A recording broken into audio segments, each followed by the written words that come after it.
right. First episode. Welcome to Next Up with Nicole. I'm your host, Nicole Ryan, and this is Sarah Nekich. She's my co-host and executive producer.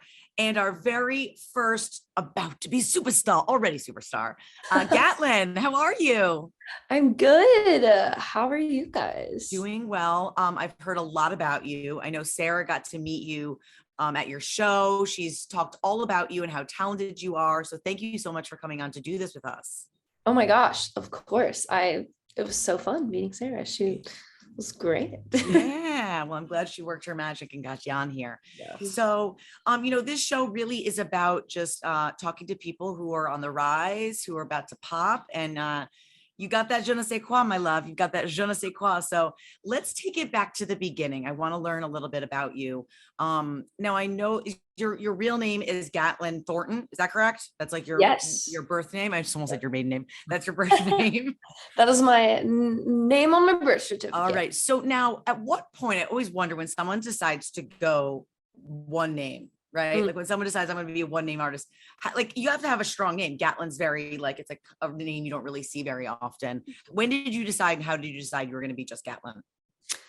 Well, I mean, I feel like my name has always been like such a part of my story because it is so different and unique. And, every time I meet someone new, it's a point of conversation. Every time in school, like someone would mispronounce it first day of school. And so like growing up, a lot of my friends growing up, like didn't even know my last name.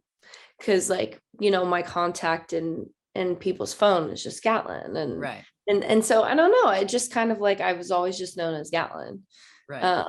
So I didn't even really think about using my last name, and it's like long and weird. And so I was just like, yeah, it's just my first name. It is definitely a name that can stand on its own. So it works out that you're a musician. And I know that you describe yourself a little bit like Maggie Rogers, like a toned down Maggie Rogers. Is that correct? Mm-hmm. Is she one of your inspirations? Yeah, I love her music.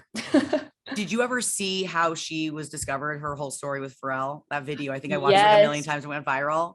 Yes. And it's so funny because one of my friends is like in the background of like one of the like when Pharrell's talking to all the students, and I was like, I didn't know he was there, but after that I watched that video. I was like, what was that like? Tell me everything. It's kind of cool to have that type of like discovery story. You know what I'm saying? Yeah. Would you like to have something like that? I mean, how did you first get sort of discovered, or who did somebody notice you? Were you posting YouTube videos? How did you really get noticed? Oh, I mean, it hasn't really been one big thing, and it's still like not as big as like Pharrell, but it's just been like kind of a brick by brick, like slowly, just like little things over time doing. I'm just like working as hard as I possibly can, like over the last 3 years. And it's just been like over time, like starting to get more and more and more and more. And there's still so much, a long way to go. So it'd be great if, Pharrell could, Hey, Pharrell, if you're listening, if you're watching this right now, check out Gatlin, just saying. So now, when did you move to Nashville? At what point were you like, I'm out of here, I'm going to Nashville? Because I know you grew up in Florida, correct? I did. Central Florida, Orlando, Florida. I turned 18. My parents were like, you have to go to college. And I went to Belmont University in Nashville, and it's a music school, and did 2 years there and then dropped out and just stuck around in Nashville. I love that city. Did you always see yourself like on stage performing? Like, were you somebody who always was like, this is like my dream, this is what I want to do? Was there ever a time when you were gonna, I don't know, be a doctor or a teacher? Like, did you ever have other dreams, or was it always music? Oh, really? I mean, yeah, my parents are, God bless them, but very not creative. They are just, and like kind of my whole family, they're very type A, very like, my parents are entrepreneurs, and school came very like middle school, elementary school, high school, like just book things came very easy to me. So it was just kind of like, oh, you're going to be a lawyer, or, oh, you're going to be a doctor, and, go to, and so it was like, I think I had my sights set on like Ivy League and blah, blah, blah. And I always loved performing. I always loved writing songs. And, was always in choir and musical theater, but it just didn't seem like the logical thing to do. So I never really thought it was an option. And then when I kind of hit this like breaking point of like, oh, this doesn't make me happy, music makes me happy, I was pleasantly surprised by my parents. I just like thought it was never an option for me, like being a kid. Did you get pushback from your parents though when you decided, okay, I'm going to pursue this, this is what I want to do? Were they like, that's not reliable, that's not like that, we got to get something, you got to have a career that is like stable? Because being a musician, obviously being in this industry is not always stable at all. No.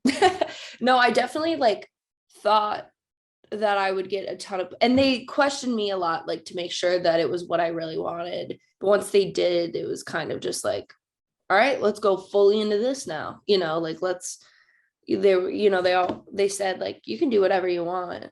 Like we will support you in whatever you want, but whatever you want to do, you got to work really, really hard at it. So, yeah, You remember when you wrote your first song? Do you remember like how old you were and what was the song? Yes, I was 8. It was called Shooting Star. Amazing. Do you still have it? Do you remember what it was? I do. It will never see the light of day. Come on, give us a little bit. Never exclusive. It will never see. It's just like such like I don't know why. I think because it was like such a point of like, my friends would kind of like make fun of me, and my mom still makes fun of me. She'll just like go through the house like singing it sometimes. I'm like, stop. All right, so let's talk about your songwriting, right? So we're talking, we've got Shooting Star, which we're hoping will be released eventually. Okay, we're gonna keep, we'll keep it on. We'll shelve it for now, but eventually, hopefully, we'll see it once you're a huge star. But what is the story behind your very first single, Maniac? Give us some background about Maniac.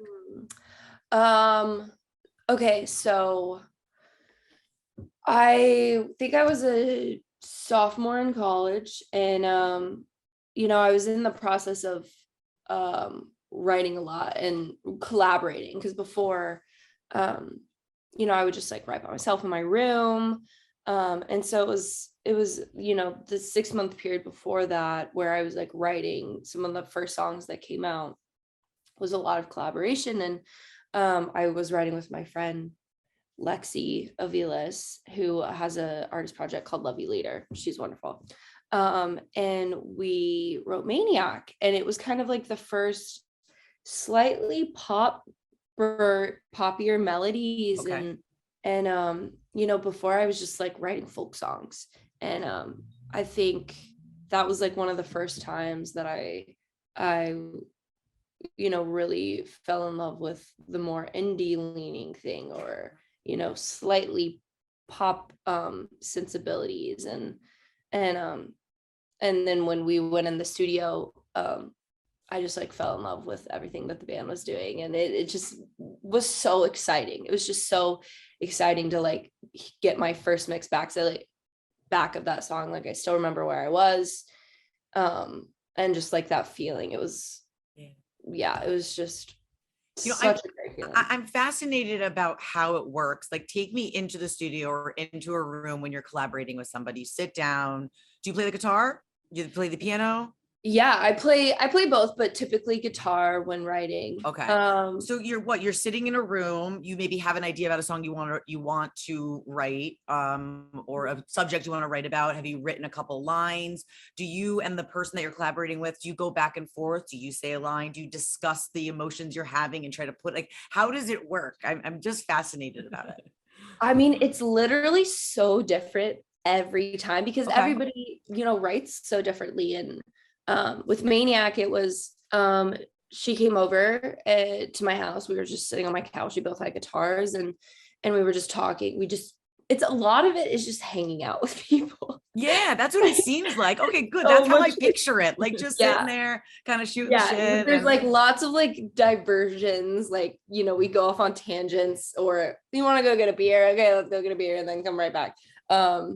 Or maybe not a beer, maybe a burrito. Because I talked to Camila Cabello the other day, and she said when she wrote her song "Bum Bum" with Ed Sheeran, mid songwriting process, they were like, "We gotta eat and got a burrito." I mean, whatever inspires you, whatever motivates you. Yeah, that's a very common thing. Okay. The Postmates is in heavy use in writing sessions. But yeah, just sitting with guitar and going back and forth, and lots of times like there's a producer in the room, or recently I've been doing a lot of like actually building out tracks. So, I like there'll be a drummer in the room, and we come up with drum parts, and I come up with guitar, and like this is what the bass, and we build a track and then kind of hum around melodies and then put lyrics to it later. It's just so different. Yeah. Okay. So how was the songwriting process for the first EP for Sugar Coated? Was it a little bit different? What was the vibe in the room for that? So Sugar Coated was kind of one song at a time. Like I would write a song that I loved, and then we'd produce it and release it, and then I'd have the next one ready. And so it was like it wasn't in the studio. It wasn't like, it was also during COVID, so it wasn't like we rented a studio and had a whole band. But yeah, Talking to Myself was 11 hours in a home studio, and then some were I'd written by myself, or I'd half written by myself, and then I brought it to it's just even that one was kind of all over the place, right?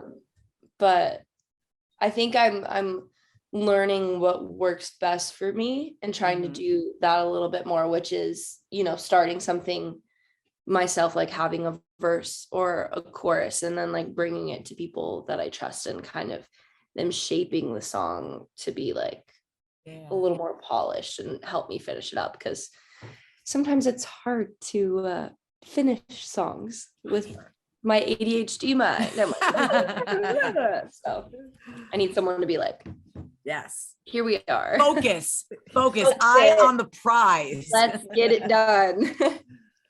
Well, Talking to Myself is one of my favorite songs, and it's probably one of your most popular songs. Can you give us like a little backstory on how that song came about, or the story behind it? Because I find it quite relatable. So love to hear how you came up with that. Yeah. So I was visiting LA. I was still living in Nashville, and I had a session with Michelle Buzz, who's now one of my best friends, which is so funny. And we walk into the studio, and we're just like, it's like the hour and a half, like just chatting, hanging out, getting to know you. And then we get into the song, and she's like, I'm still new to production, but she's like making this track. And we just, start mumbling melodies, and she just kept saying like, talking to myself. And then from that, I was like, ooh, and here's the concept. Like when she was mumbling melody, she would be like, like kind of under her breath. And and we just started with the chorus, and I was like, in the back of my head a little bit, like, this is too pop. Like, does this sound like me? Does this? And then I was just like, let's just go with it. And then it ended up loving it so much, and it felt so much like me at the end, that I was like, it really changed that song, like changed the trajectory of where my sound was like starting to head. Yeah, it was a great day. It was a long day. There was 2 rounds of Postmates. How many burritos did you have during this song? So many burritos. So when we have ADD, right? I actually live with someone who has horrible ADHD. I mean, were you joking, or do you actually have ADD?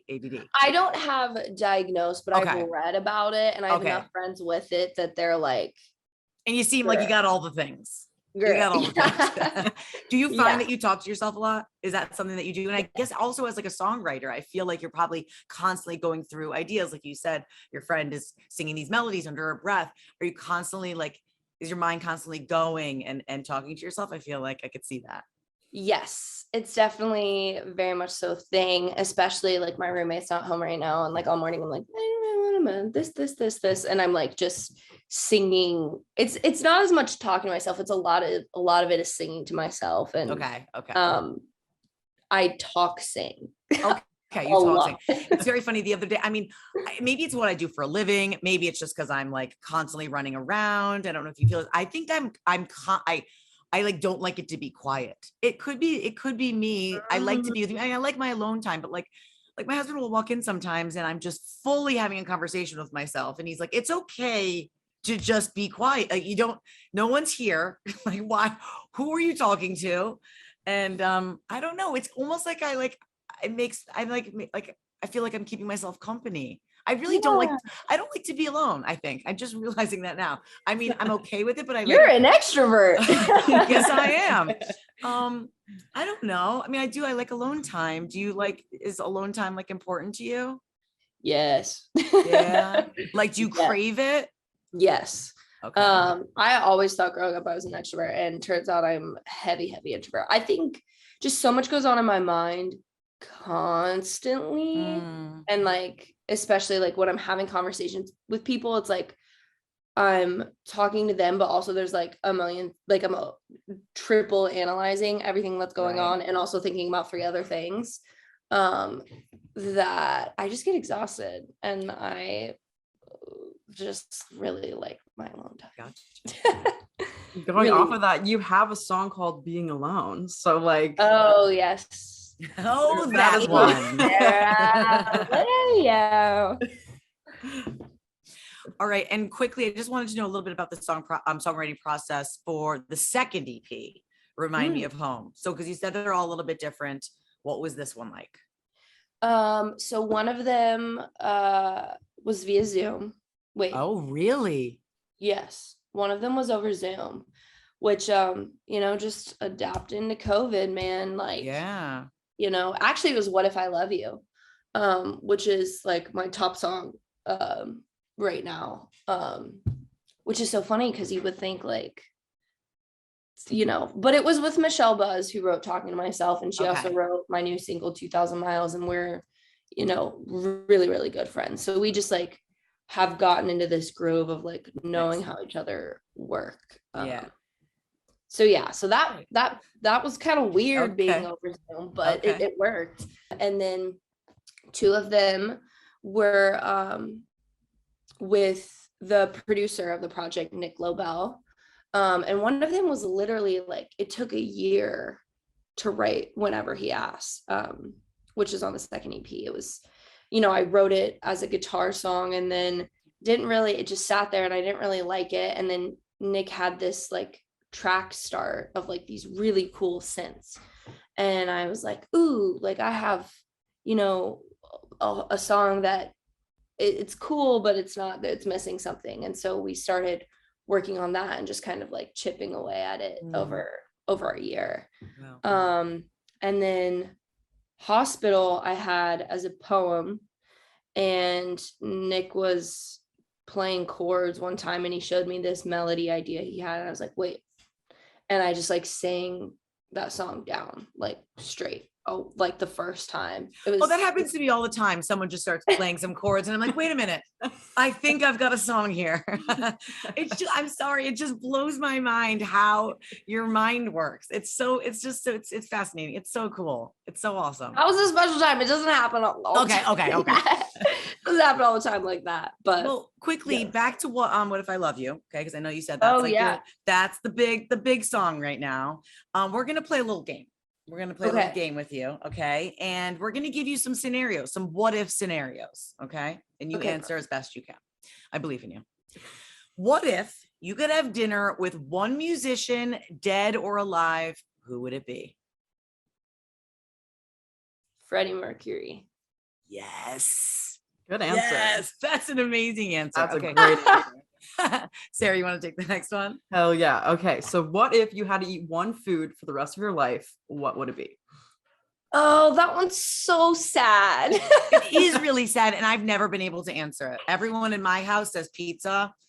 Feel like no. Okay. What do you got? Oh my God. I know. I'm sorry. Hard-hitting questions here. Sorry. Hard-hitting questions here on Next Up. Probably potatoes. Oh, right? Potato? You can have them in such different forms. Right, but then are we cheating if you're talking about the fixins, like the sour cream, like right, the butter, or like French fries? Is that what you're saying? We'll give you that. Pizza, you've got your cheese, you've got your pepperoni, so okay, yeah, okay, different forms of potato. We're gonna go with the potato. What if you could have a superpower? What would it be? I always go back and forth on this one with Ditto. flying and shape shifting. Ooh, I go between flying and invisibility. What about you, Sarah? I would say invisibility, honestly. Invisibility. I want to be a fly on the wall and just like watch other people. Very cool. All right. And what if you could collaborate on a song with any artist? Who would it be? Who's your dream collabo? The 1975. So good. Have you met them? I have not. Yes. I'm working my way there. Hopefully one day. I just respect them. Yeah. So insanely much. Well, you got to put it out in the universe. Put it out in the universe and it will happen. You got to manifest it. I'm manifesting it for you. I would love to see a Gatlin 1975 collab. That would be maybe sick. One day. Hopefully one day. It's amazing.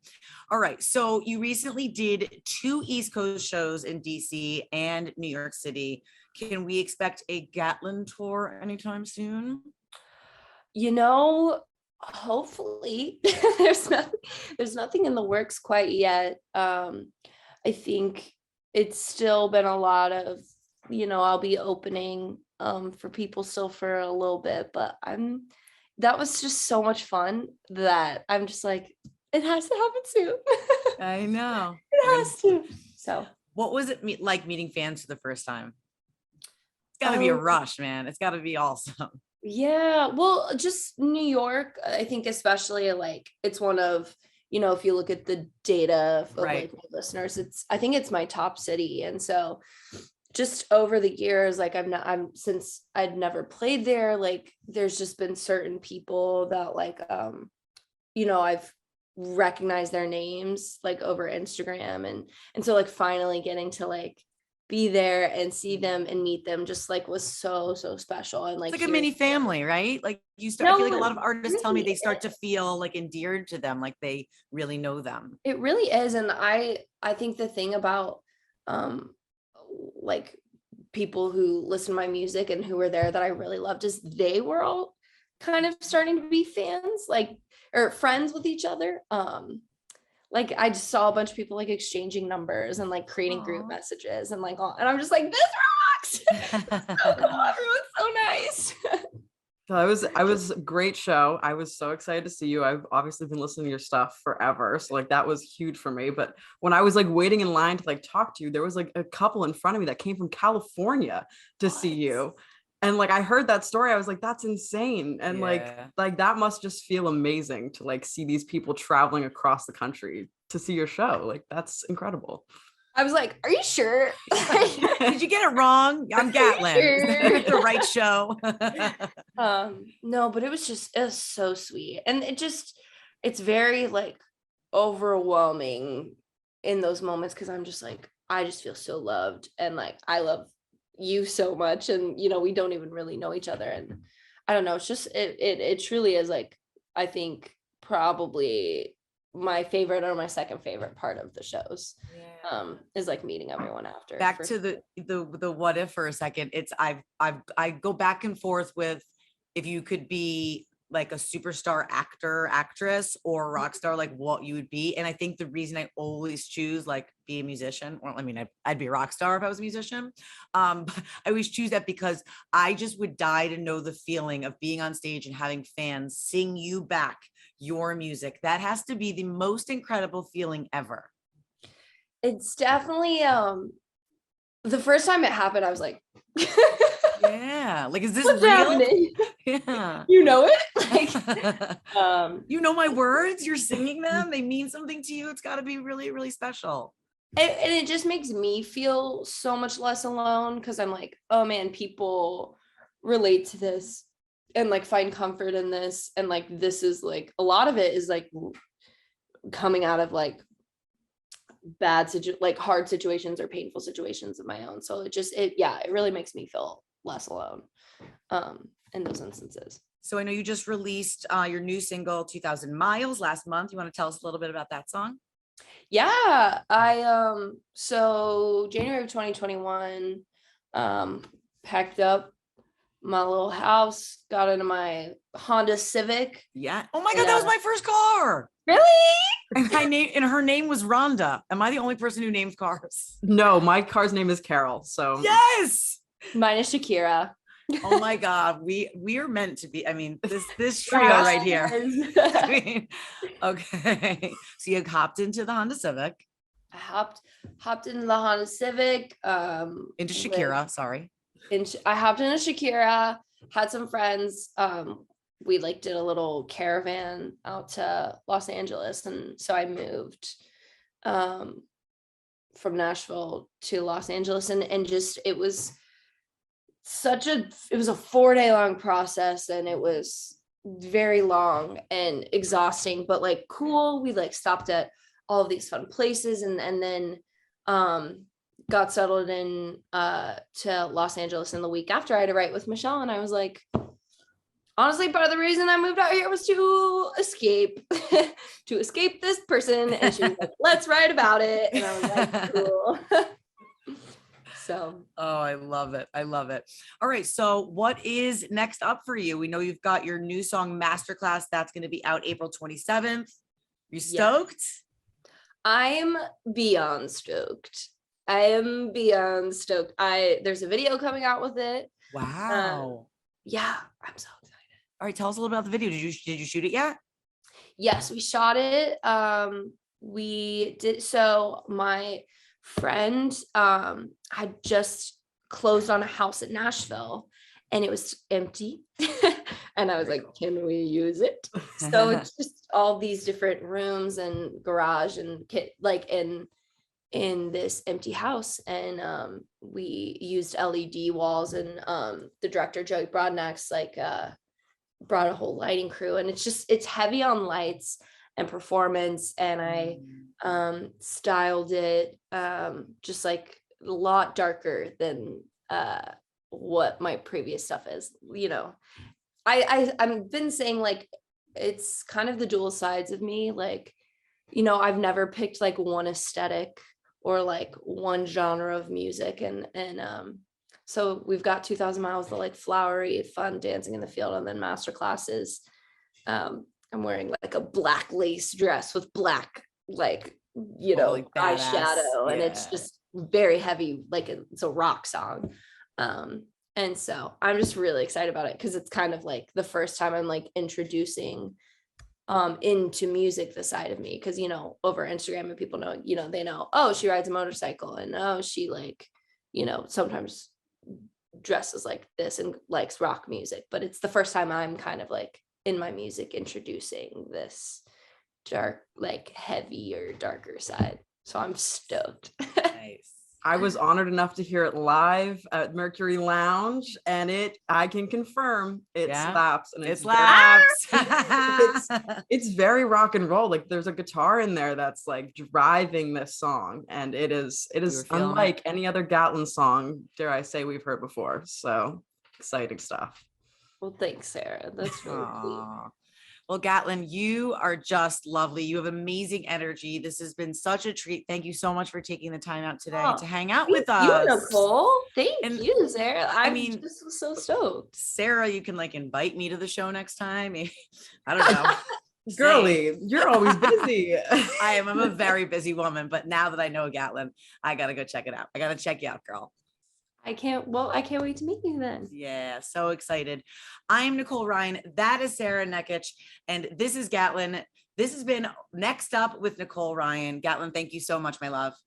Thank you. I had a blast.